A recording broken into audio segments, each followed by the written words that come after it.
Today I'm using my painted papers for a mixed media collage, and I'm going to show you an absolute no-fail way to make a gorgeous collage no matter what you have in your painted paper stash. Get ready for some fun and a big dose of creative eye candy. I'm Jackie Bernardi and welcome to my studio. I'm so happy you're here today. I am just going to have a blast creating a pretty simple collage actually, but my intention is to use up a lot of the painted papers that I have, and I'm going to show you a technique that I use that is truly no fail. You can't do this wrong. So this video, I would say, is for you if you are a mixed media artist of any type. If you've wanted to try collage but have been intimidated or afraid to start, this actual collage that I'm doing today is the one for you.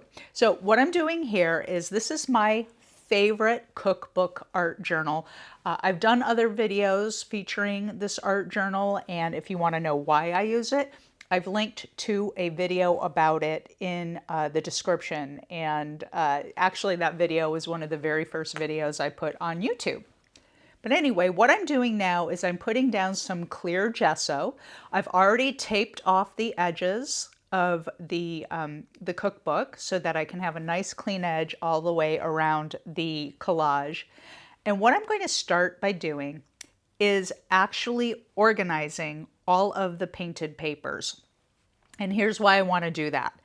Currently, all of these papers are being held in a gigantic, it's sort of like a moving box, right? And every once in a while, I'll take a stash that I have floating around the studio and I'll just put them in that giant box. And I call it my for later box, right? Well, my for later box is overflowing. And in addition to that, I'm going to be remodeling my studio at some point this summer. And I need to start getting rid of a lot of these papers so that I can do that, so that it will be easier to pack everything up and get going on the project. Now, if you're interested in getting any of my painted papers, be sure you sign up for my mailing list because I may be selling them, and I'm only going to be selling it to people on my mailing list. But regardless, all I'm doing here is organizing by sort of color family. I have an entire mix of papers in here. I have translucent papers, I have transparent papers, I have newsprint, I have watercolor paper. The type of papers that these are on for today's exercise doesn't make one bit of difference, all right? We'll talk about them as we're creating the collage, but I just wanted you to know pretty much any type of paper you can imagine is in this pile, either at least one piece of it or tons of pieces of it, all right? And now that I have them all organized by color grouping, what I'm going to do is start cutting them down. And I'm going to cut them down in two different ways, right? The first way is to get really specific straight edges. And for that, I am going to use my guillotine paper cutter, and that's what you see now on the table. And all I'm going to do is roughly line up the edges of each paper. Some papers have been torn, like this one. Other papers are just solid pieces. It doesn't matter. I'm not looking for perfection for anything except for straight edges. So I'm going to do the cutting in two different ways. This is what will reliably create straight edges. And why would I want straight edges? Well, part of this collage, actually the whole point of this collage, is to make it out of stacked papers. And it's very easy to stack perfectly straight edges, right? Now, I'm going to use both perfectly straight edges and imperfectly straight edges, which I'll show you that in a moment, because if you're brand new to collaging, doing this particular technique with really straight edges is the easiest way to get a spectacular result right out of the gate. And I promise you, if you use this technique, no matter what papers you have, you really will get a spectacular result.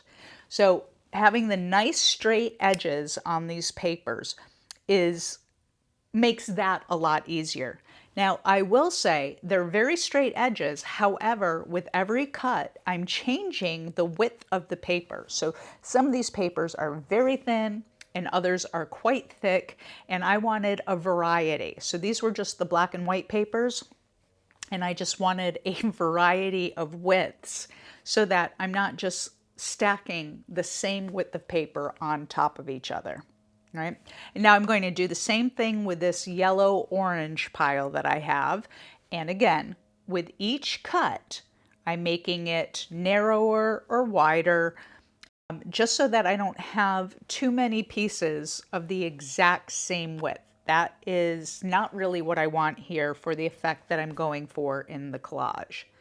Now that's a nice variety. You're going to see some green in that pile.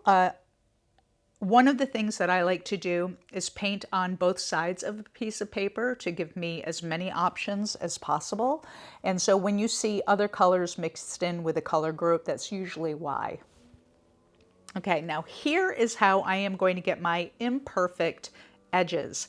And so I'm just using a pair of shears here. I like these because they don't make my hands tired. And as you'll see in a moment, I'm going to be cutting through a pretty thick pile of papers. And these Frisker shears do a great job of that. And I will link to it as well as all supplies in this video in the description. So if you want to find anything, I promise you it's in the description. So I'm just going through, I'm making thinner pieces, I'm making thicker pieces. When you hold a stack of papers like this and it gets quite thick, as you start cutting, the papers will start to fan out a little bit. And so you'll get all different widths, which is very cool. But you'll also get imperfect edges. And for me, I love collage with imperfect edges. So you'll see that once I start applying it to the cookbook. But for now, I'm just going to go ahead and continue on cutting up these papers.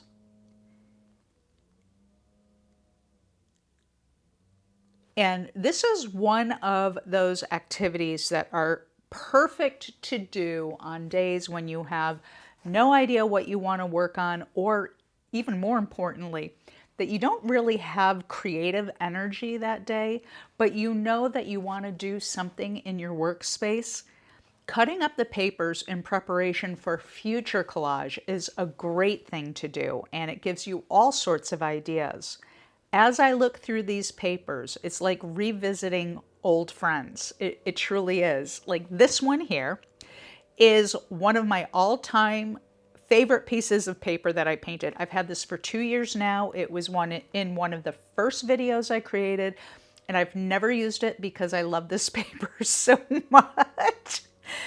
I will link to how I made it. I'll link to that video in the description, but I am going to cut it up because I have so many papers that are beautiful. I can't be precious about this one. I'm just going in. I'm getting some nice straight edges for this. Will I use it in today's collage? Maybe, maybe not, but as heart-wrenching as this is for me, I'm just doing it anyway because these papers, these cuts will be spectacular in something. And there's no need to hold on to the whole sheet, right? Ooh, but it does give my heart butterflies cutting it up.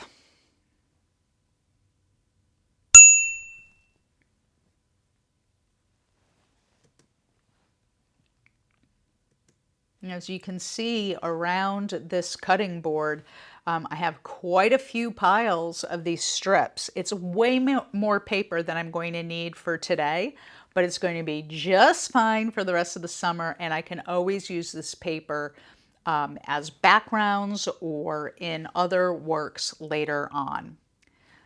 I'm just going to move this out of the way and give you a little view of all the different papers that I just cut up. So fun. I mean, this is endless possibility right here in front of me right now. I could do anything with these. But I'm not going to do anything. I am going to do something very specific, right? And that is a stacked paper collage.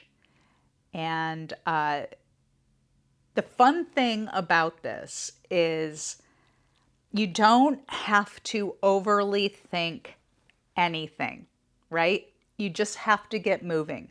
So what I'm going to start with before I lay down any of these strips of paper in collage is I'm going to create a background just in case I decide to let some of the background show through. I love having the text on the pages. That's part of the reason why I create in this cookbook. But I want something more than just a white page with text in the background. So I am using some of these pastels and I'm just going over the gessoed page. Now the nice thing about the clear gesso is it gives the page some tooth, and the pastels hang on to the tooth of the gesso and it stays on there very nicely. Now I'm going to blend them. You can see I'm using my fingers here. In a moment I will grab a shop towel and kind of blend it a little bit more, only because I can't stand the feeling of pastels on my fingers. I hate it.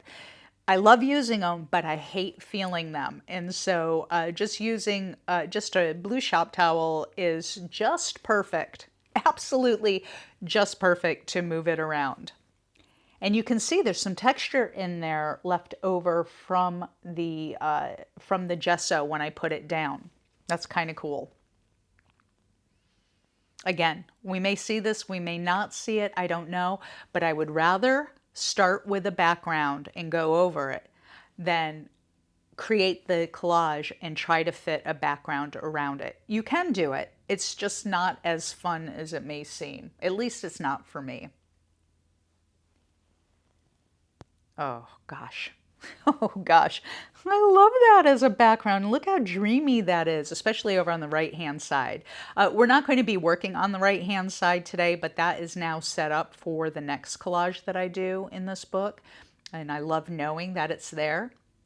The important thing when using pastels, especially if you're going to be going over them with anything, is you need to set them.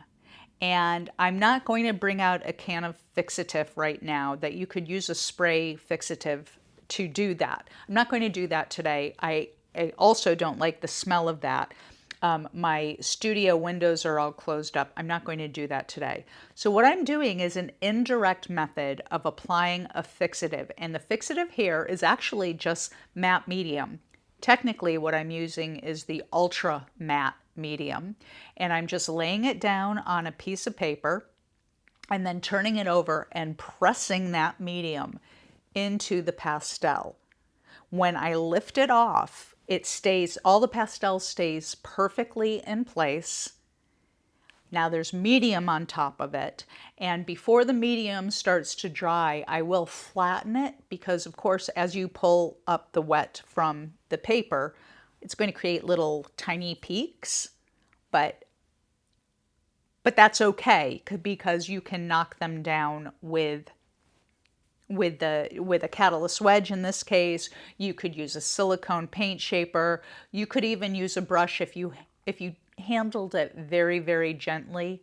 I probably wouldn't. You could use a credit card. I mean, you can just move it to flatten it, but you don't want to overwork it because you don't want to pull up any of the pastel that was there. And then once this is 100% dry, you can go back in and do whatever you want over it. The pastel will stay exactly as it is unless you cover it up. All right. So that indirect method of applying a medium to a sensitive type supply is truly a great thing to do. All right. So it's dry now and we can start collaging. Now, for some of you that have been hesitant to create collage, from what you tell me when you write, and I love it when you all write and tell me what's going on, a lot of you say it's because you don't know where to start. I'm going to show you where to start, and for this particular technique. And it couldn't be easier. You're just going to pick a piece of paper, any of your cut pieces of paper, and you're going to lay it down someplace on the space that you have available to collage. Now what I'm doing is I'm cutting down this red piece, and this piece is going from end to end in my available collaging area. I'm using some matte medium here, and I'm just brushing that on, and then I'm going to put the paper on it, and then I will have my very first piece of paper down. From there, I don't have to worry about anything. I've already started it. Nothing can stop me now. I've started it. I'm excited about doing it. I picked a bright, happy color. You can choose whatever color you like. You can choose any type of paper you like, but just get that first piece of paper down somewhere in the available collaging area. All right. I guess this needs a little more matte medium than I put down, so I'm going to go in and do that.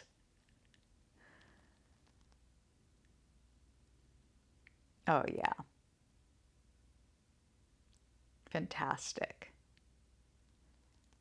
And that piece of paper that I just put down, I created on the gel plate, and also the paper above it that you see. That piece of paper is actually a transparent, will become transparent when I put it down in the collage, because I used that paper on the gel plate, and that paper is the medical exam paper that goes completely transparent when you do certain things to it. And if you want to learn more about that, there's an entire playlist that I created this week, an entire playlist, and you can find that in the description, and that will go over everything you could possibly want to know about creating transparent and translucent papers in your mixed media art. And today, the papers that we're using, it's an incredible variety, but there's plenty of papers on there that are translucent and transparent. And then there are some that are not. So for example, that second piece of paper that I put down was a piece of a tiny thin strip of the mineral paper. And I did a mineral paper video a long time ago. This blue strip that I just put down is actually cardstock. It's a thicker, heavier paper. And just know, when you use a thicker, heavier paper in collage, you probably want to up your game in terms of the medium that you use. So a matte medium or a gloss medium actually might be too thin to hold the paper down. If that's the case, you can just use a gel medium to do it, or you could always use paste. I prefer using mediums, but you might prefer using paste. And all I am doing here is I'm getting different lengths of each paper and then just putting them down. And I have to be honest, at this particular time in the creation of this collage, I'm not so worried about the colors and where they're going and all that. I can always go over with more layers and quote unquote fix it if I want to later. That right there, I'm so excited because that right there was a piece of the medical exam paper that went completely translucent. I'll zoom in later so you can see it, but you can see all the text underneath that blue speckled piece. And then I thought I'd just put in this hot pink piece here because it's summertime and nothing says summer to me quite like hot pink paper does. I don't know. This here is another gel printed paper on medical exam paper. And what I'm going to do is layer that on top of the red paper and create a very cool textured red. So you'll see when I'm done here, it went completely transparent. It went completely transparent, and now it has a very cool design on top of it. All right. So what is important to me as I'm creating this, and if you want to be successful in creating this type of stacked paper collage with all your mixed media painted papers, is you want to stack, but you don't want, well, you could try it, but I would highly recommend that you make the length of each little strip of paper you're using a different length so that you don't have colors matching up perfectly, or I should say lengths of collage papers matching up perfectly from edge to edge all the way up. That would not have a lot of visual interest. By doing it this way, I'm creating a lot of visual interest. I'm not concerned if the papers do not line up height-wise, because you can always go back and fill in. I'm just concerned about having a variety of lengths, because that is what will cause your eye to run through the entire piece, right? That's what will make it visually interesting. Now, for those of you who don't work in bright color palettes like this, right? You could completely do this technique with a neutral palette.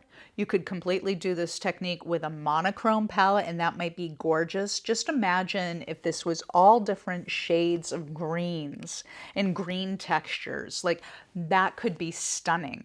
So use whatever you have. When I was pulling the papers that I was going to cut up, I did not care at all what I was pulling. I just wanted to make sure I had a variety of colors.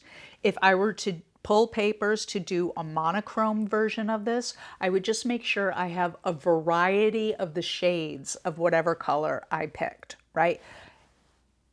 Don't get caught up on the papers that you use. And also, I would highly recommend not being precious about the papers you use, because it's going to look amazing.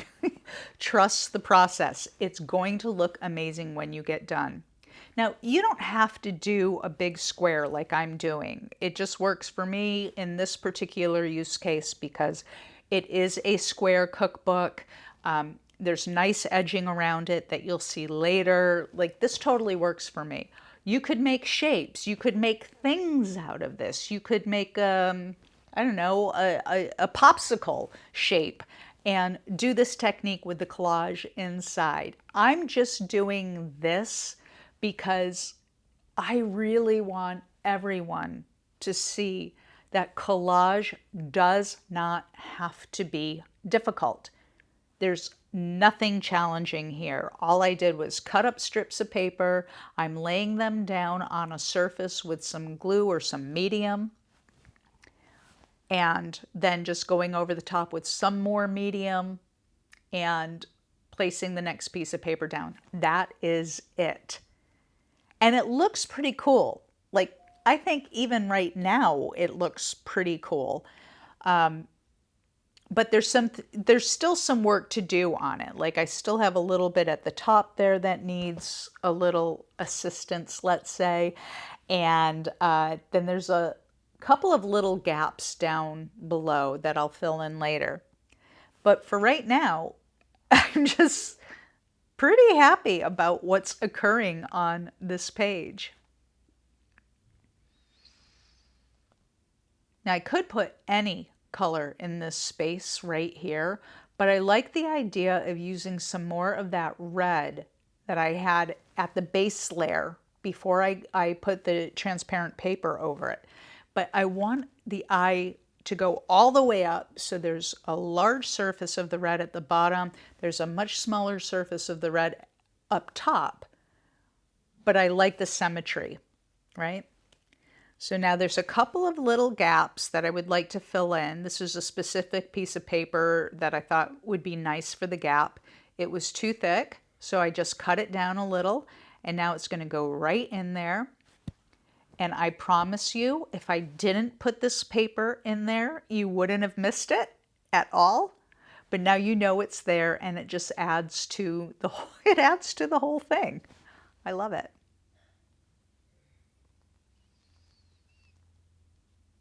Now, this bright blue that I'm laying down now, there's something about this particular blue and the way that it's sprinkled throughout the page right now that I am seeing that I can pull that all the way through the collage, meaning I can place it in other places in the collage, and that can become a visual anchor that pulls my eye all the way through. So I'm going to do that. I'm putting another piece of it down here. Again, the collage would have been just fine without it, but I am just using my intuition here. And my intuition was telling me, put that piece of blue right there. It's going to help with the flow, the visual flow of the piece. Oh my gosh, look at this. So much fun. All right, so what I'm going to do now is I'm going to let this dry overnight. I really think it needs it. And then tomorrow we'll pull the tape and see what we need to do. All right. So it stayed overnight. I've heated up the tape with a blow dryer so it could come off easily, and it is. And there really isn't much on the tape, so I'm not going to save this tape to use as washi tape, although you certainly could. That's always fun when you have your painted papers overflow onto the tape. Fantastic. Oh my God. Oh, yeah. Okay. This is a great way for me to kick off summer. I've got to tell you, it's so many of my favorite colors. It's bright, it's bold. This was easy as pie. I promise you, if you start working on this right now, you'll be done with it in an hour and you will be so happy. Now, if you don't have a stash of papers yet, or you are interested in getting your hands on some of mine, truly sign up for my mailing list. The link is in the description. And as soon as I have the papers available, once I start doing the remodel, I'll let you all know. I don't know how I'm going to sell it yet or how I'm going to figure that out later, but just letting you know that's going to happen. Now, if you love this video, this is the one that I would watch next. And I just want to thank you so much for being here. Be sure to subscribe to the channel.